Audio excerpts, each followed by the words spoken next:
Hello friends, myself శౌర్య, TGPSC group 1 అభ్యర్థిని.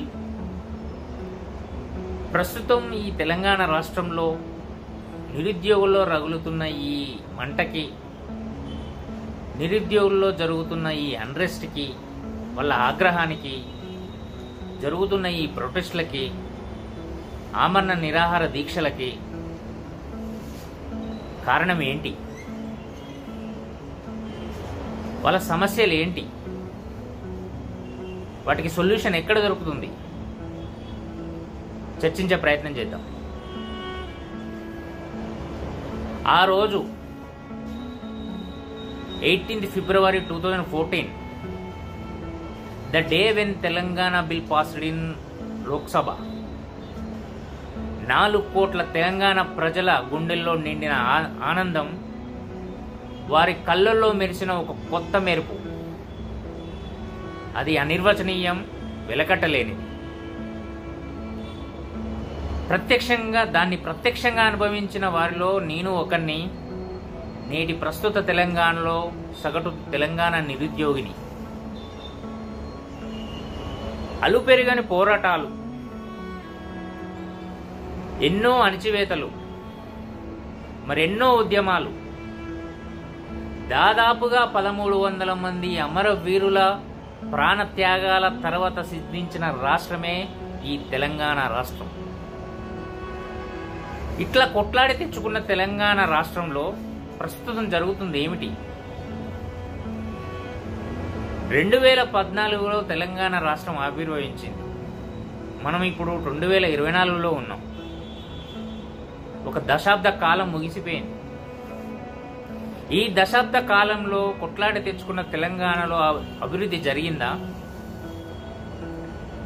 జరిగిన అభివృద్ధి ఫలాలు సామాన్య జనానికి, సగటు తెలంగాణ నిరుద్యోగికి అందుతున్నాయా? నీళ్లు, నిధులు, నియామకాలు అనే 3 పిల్లర్స్ మీద కొట్లాడి తెచ్చుకున్న తెలంగాణలో ఇవి నిజంగా, దాని ఫలితాలు నిజంగా అనుభవించగలుగుతుందా ఈ తెలంగాణ లోకం? Let us go into the details now. ఒకప్పుడు మిగులు బడ్జెట్, సొంత పరిపాలన, మిగులు బడ్జెట్, సొంత పరిపాలనతో ఉన్న ఈ హైదరాబాద్ రాష్ట్రం, ఈ హైదరాబాద్ రాష్ట్రాన్ని బలవంతంగా, కుట్రపూరితంగా ఆంధ్ర రాష్ట్రంలో విలీనం చేసి ఈ తెలంగాణ రాష్ట్ర ప్రజల ఆత్మాభిమానాన్ని, తెలంగాణ ప్రజల సంక్షేమాన్ని పక్కకు పెట్టి ఒక వివక్షతో కూడుకున్న పరిపాలన చేసి 58 సంవత్సరాలు, 1951 నుంచి 2014 వరకు ఒక 58 సంవత్సరాలు ఒక వివక్షతో కూడిన పరిపాలన చేసి ఈ తెలంగాణ ప్రజల ఆత్మాభిమానాన్ని, సంక్షేమాన్ని చిన్నాభిన్నం చేశారు.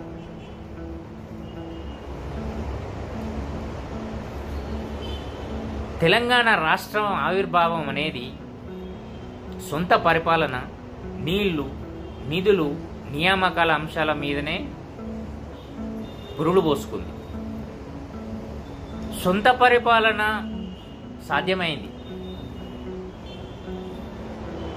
నీళ్లకు సంబంధించి మనకు కావలసిన వాటా దాదాపుగా తీసుకొని ఆ నీళ్ళని మనం వినియోగించుకొని తెలంగాణని సస్యశ్యామలంగా మార్చుకునే ప్రయత్నం చేస్తున్నాం. తెలంగాణలో ఉత్పన్నమైన నిధులు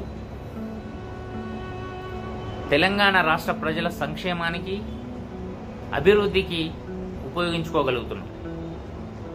కానీ నియామకాల విషయంలో ఏం జరుగుతుంది? తెలంగాణలో నియామకాలు ప్రభుత్వ రంగంలోనైనా ప్రైవేట్ రంగంలోనైనా నియామకాలు ఎలా జరుగుతున్నాయి? తెలంగాణ ఏర్పడ్డ తర్వాత నిజంగా తెలంగాణ బిడ్డలకి ప్రభుత్వ ఉద్యోగాలు వచ్చాయా అంటే లేదనే చెప్పాలి. ఎందుకంటే 2014 నుంచి తెలంగాణ ఆవిర్భవించిన నాటి నుంచి 2014 నుంచి 2018 వరకు ప్రెసిడెన్షియల్ ఆర్డర్ కోసమని అప్పటి ప్రభుత్వం వెయిట్ చేయించింది. 2018 తర్వాత పోలీస్ కానిస్టేబుల్లని, ఎస్ఐలని ఏవో అరాకొర నోటిఫికేషన్లను వేసి నిరుద్యోగుల్ని నిరుద్యోగులుగానే మిగిల్చి చిన్న చిన్న నోటిఫికేషన్లు ఏవో వేసి మేజర్ నోటిఫికేషన్స్ వేయకుండా ఉద్యోగ కల్పన చేశామనే భ్రమని కలిగించారు. 2020 నుంచి 2022 వరకు ఈ ప్రాసెస్ అలాగే జరిగింది. ఏవో చిన్న చిన్న నోటిఫికేషన్లు వేయడం, రిక్రూట్మెంట్ ప్రాసెస్ చేస్తున్నాం అని చెప్పి కాలాన్ని వెలిబుచ్చారు. 2020 నుంచి 2022 వరకు మేజర్గా కాలం అంతా కరోనాలో కరిగిపోయేది. ఆ తర్వాత 2022 ఫిబ్రవరిలో ఆనాటి ముఖ్యమంత్రి గారు అసెంబ్లీ సాక్షిగా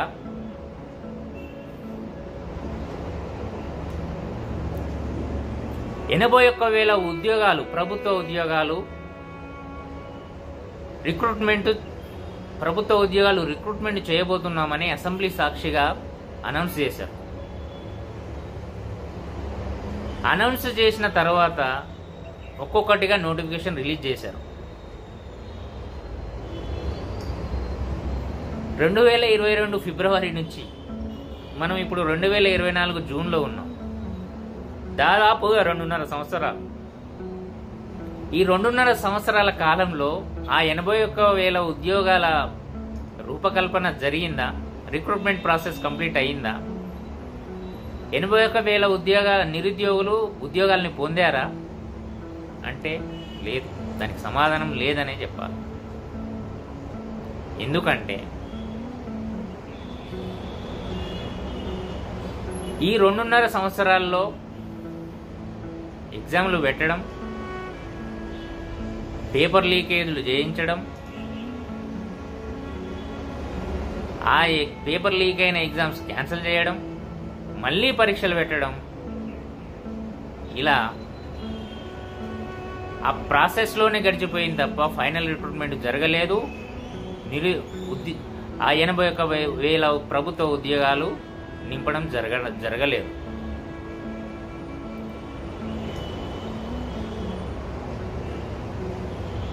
ఈ సమస్యలకి కారణాలు ఏంటి? సరే, రిక్రూట్మెంట్ జరగలేదు, గత ప్రభుత్వం ఈ సమస్యల్ని అడ్రస్ చేయలేకపోయింది, ఉద్యోగాలు ఇవ్వడంలో అట్టర్ ఫెయిల్ అయింది అనే ఉద్దేశంతోనే నిరుద్యోగులో జరిగిన ఈ అన్యాయాన్ని సవరించే విధంగా ఒక కొత్త మేనిఫెస్టోతో 2 లక్షల ఉద్యోగాలు మేము గవర్నమెంట్ ప్రభుత్వాన్ని ఏర్పాటు చేసిన మొదటి సంవత్సరంలోనే 2 లక్షల ఉద్యోగాలు ఇస్తామనే మేనిఫెస్టోతో, హామీలతో ముందుకొచ్చిన పార్టీని గెలిపించి ఒక కొత్త ప్రభుత్వాన్ని తీసుకురాగలిగాం. గత ప్రభుత్వంలో నిరుద్యోగులకు జరిగిన అన్యాయాన్ని సవరించి గవర్నమెంట్ ఫామ్ అయిన మొదటి సంవత్సరంలోనే 2 లక్షల ఉద్యోగాలు నింపుతామనే హామీలతో మేనిఫెస్టోలో పెట్టి గవర్నమెంట్ను ఫామ్ చేసి, నిరుద్యోగుల ఓట్ల సహాయంతో గవర్నమెంట్ను ఫామ్ చేసి కొత్తగా ఏర్పడిన ప్రభుత్వం చేస్తుంది ఏమిటి? ఏదో అరకొర నోటిఫికేషన్లు, ఇబ్బడి ముబ్బడిగా ఎగ్జామ్ డేట్లు ఇచ్చి ఎగ్జామ్స్ కండక్ట్ చేస్తున్నామనే భ్రమలో ఉంది తప్ప నిజంగా నిరుద్యోగులకి ఉద్యోగాలు ఇవ్వాలి అనే చిత్తశుద్ధి ఎక్కడ నాకు కనపడట్లేదు.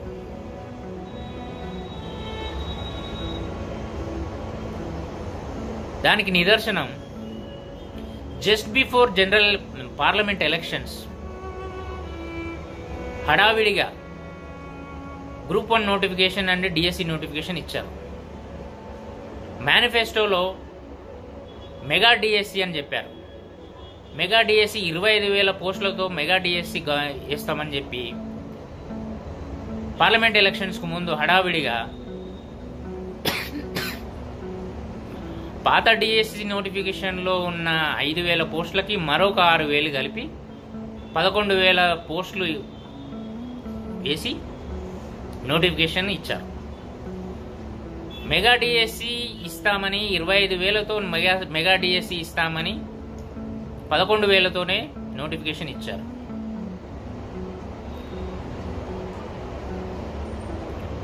అలాగే గ్రూప్ 2 అండ్ గ్రూప్ 3 నోటిఫికేషన్స్ పాత నోటిఫికేషన్లనే యాజ్ ఇట్ ఈజ్గా జస్ట్ డేట్లు చేంజ్ చేసి నోటిఫై చేశారు.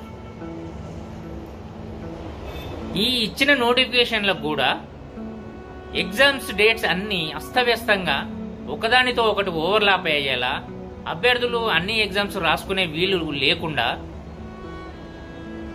దానివల్ల అభ్యర్థులు విపరీతమైన ఒత్తిడికి లోనయ్యేలా, ప్రెజర్కు ఫీల్ అయ్యేలా గందరగోళంలోకి నెట్టారు. ఒక ఎగ్జామ్కి ఇంకో ఎగ్జామ్కి అడిక్వేట్ గ్యాప్ ఇవ్వలేదు. ఇచ్చిన నోటిఫికేషన్లలో అన్ని పోస్టులు నింపుతలేరు. ఏ రిక్రూట్మెంట్ బోర్డు అయినా సరే, ఫర్ ఎగ్జాంపుల్ 100 పోస్టులకు ఇచ్చిన నోటిఫికేషన్ని 100 మందితో నింపగలిగి 100 పోస్టులు వేకెన్సీస్ని ఫైనల్ రిక్రూట్ చేయగలిగితేనే ఆ బోర్డు యొక్క ఎఫిషియన్సీ అనేది కనపడుతుంది, ప్రొడక్టివిటీ అనేది కనపడుతుంది. అలా కాకుండా 100 పోస్టులకు నోటిఫై చేసి 80 పోస్టులు మాత్రమే 85 పోస్టులు మాత్రమే నింపి మిగతా 10-15 పోస్టులకి సో అండ్ సో రీజన్స్ వల్ల అభ్యర్థులు దొరకలేదు అని చెప్పేసి ఆ 10-15 పోస్టులు బ్యాక్లాగ్ పోస్టులు చేయడం వల్ల అభ్యర్థులకు నష్టం జరుగుతుంది. బ్యాక్లాగ్ పోస్టులను మిగిలిపోవడం వల్ల ఆ రిక్రూట్మెంట్ బోర్డు ఇన్ఎఫిషియన్సీ కాకుండా ఆ పర్టికులర్ నోటిఫికేషన్లో తీవ్రంగా కష్టపడి చదివి ఫైనల్ అంచె వరకు వెళ్ళి జాబ్ రాని మిగతా అభ్యర్థులు తీవ్రంగా నష్టపోతున్నారు.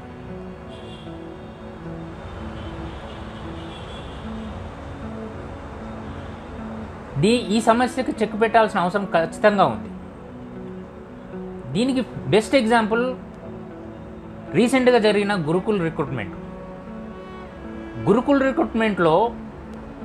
9,210 పోస్టులకు నోటిఫికేషన్ ఇచ్చి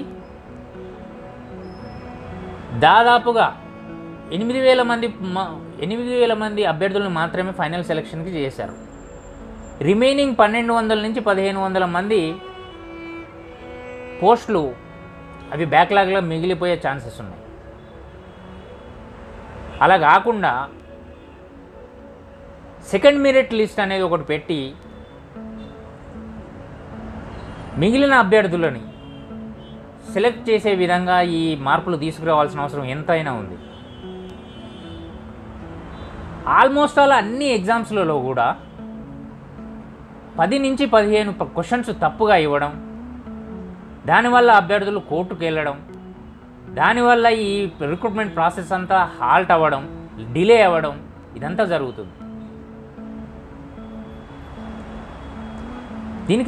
దీనికి సొల్యూషన్ ఎప్పుడు దొరుకుతుంది? బోర్డులు మారినా, గవర్నమెంట్లు మారినా, 150 క్వశ్చన్లలో 150 క్వశ్చన్లు కరెక్టుగా ఇవ్వలేకపోవడం అనేది నిజంగా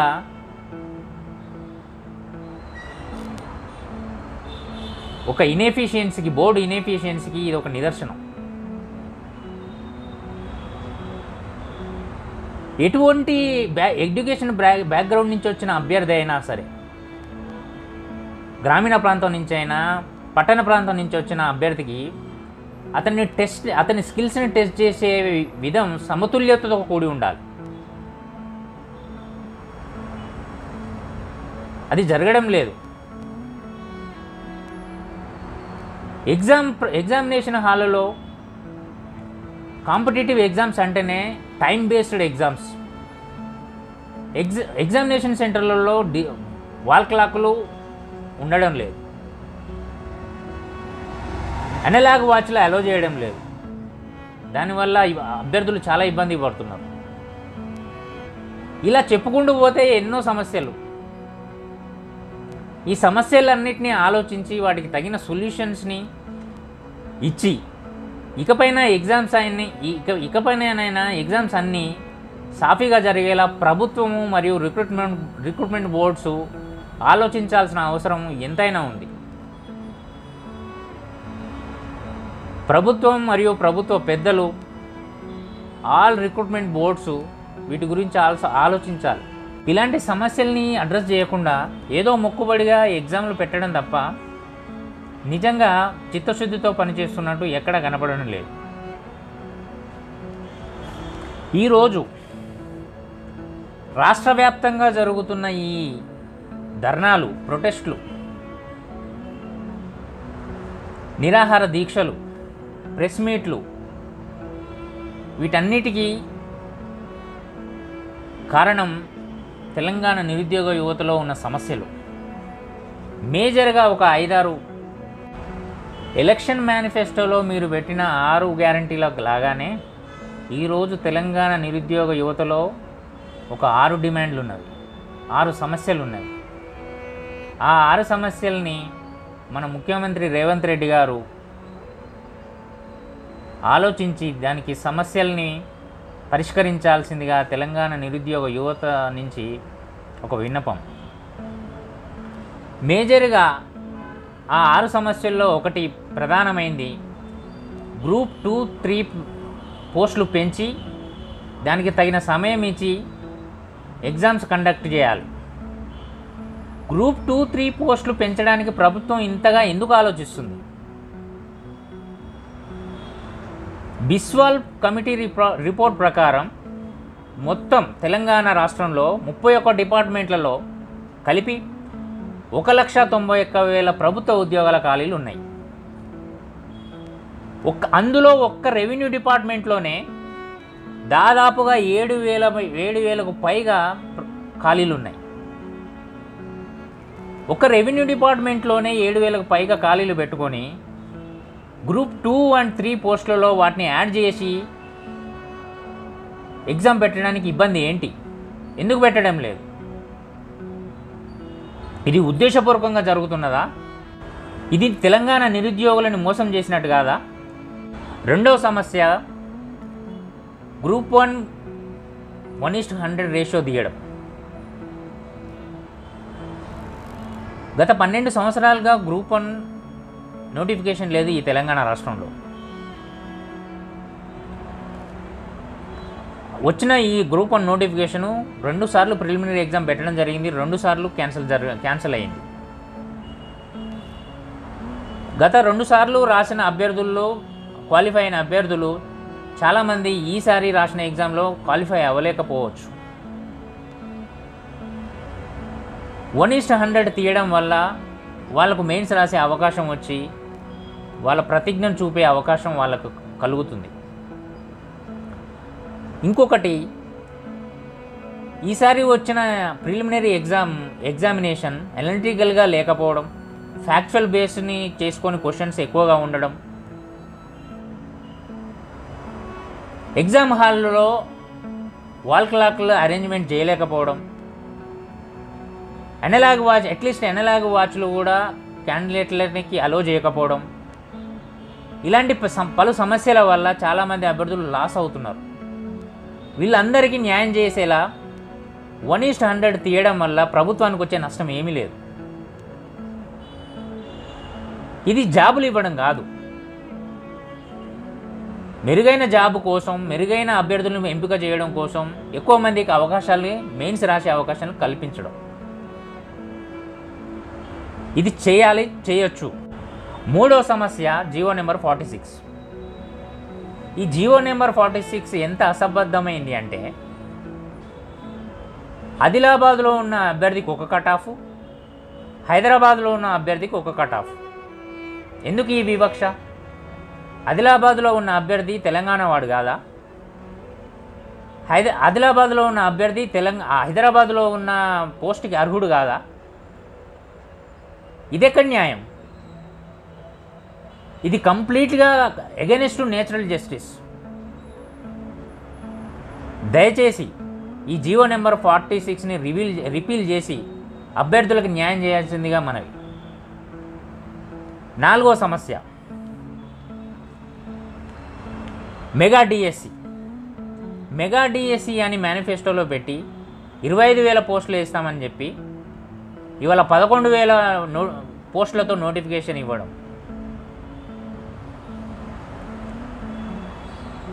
ఈ 11,000 పోస్టులను 25,000 పోస్టులకు పెంచి వాళ్ళకి తగిన సమయం ఇచ్చి వాళ్ళకి న్యాయం చేయాల్సిందిగా మనవి.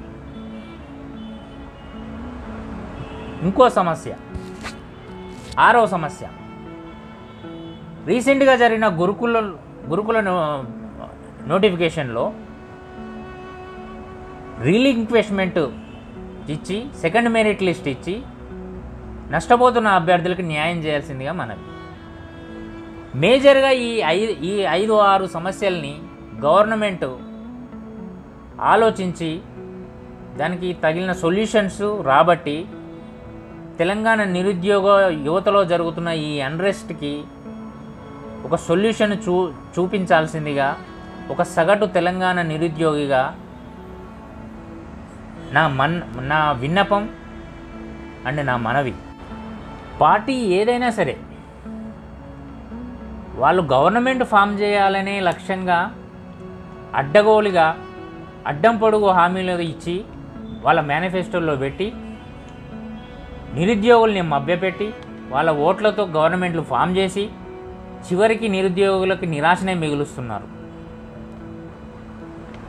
ఆఫీసులలో ప్రెస్ మీట్లు పెట్టి మాట్లాడడం కాదు. దమ్ముంటే అశోక్ నగర్కి వచ్చి 5 రూపాయల భోజనం తింటున్న చిక్కడపల్లి లైబ్రరీకి వచ్చి నిరుద్యోగులతో చర్చించి వాళ్ళ సమస్యలు తెలుసుకొని మాట్లాడాలి. ప్రెస్ మీట్లలో పెడితే సమస్యలకి సొల్యూషన్స్ రావు. చిక్కడపల్లి లైబ్రరీకి వచ్చి నిరుద్యోగులతో మాట్లాడి వాళ్ళ డిమాండ్స్ విని అప్పుడు డిసైడ్ అవ్వండి అవి సరైనవా కాదా అని. అంతేగాని సమస్యలు వినకుండా సమస్యల్ని పట్టించుకోకుండా ఒంటెద్దు పోకడలాగా బిహేవ్ చేసి నిరుద్యోగ సమస్యల్ని పక్కన పెట్టకండి. అది చాలా ప్రమాదకరం.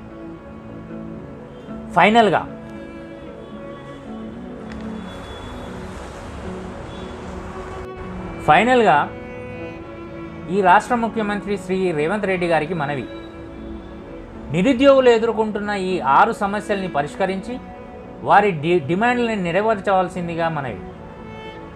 ఇది జరగని పక్షంలో ఉద్యమాల పురిటిగడ్డ అయిన ఈ తెలంగాణ రాష్ట్రంలో నిరుద్యోగులంతా ఏకమై మరో మహా ఉద్యమం స్టార్ట్ అవ్వడం ఖాయం. ఆ ఉద్యమ సెగలు ప్రభుత్వానికి తగలడం ఖాయం. యావత్ తెలంగాణ నిరుద్యోగ యువత నుంచి ఇది మా హెచ్చరిక. జై తెలంగాణ, జై హింద్.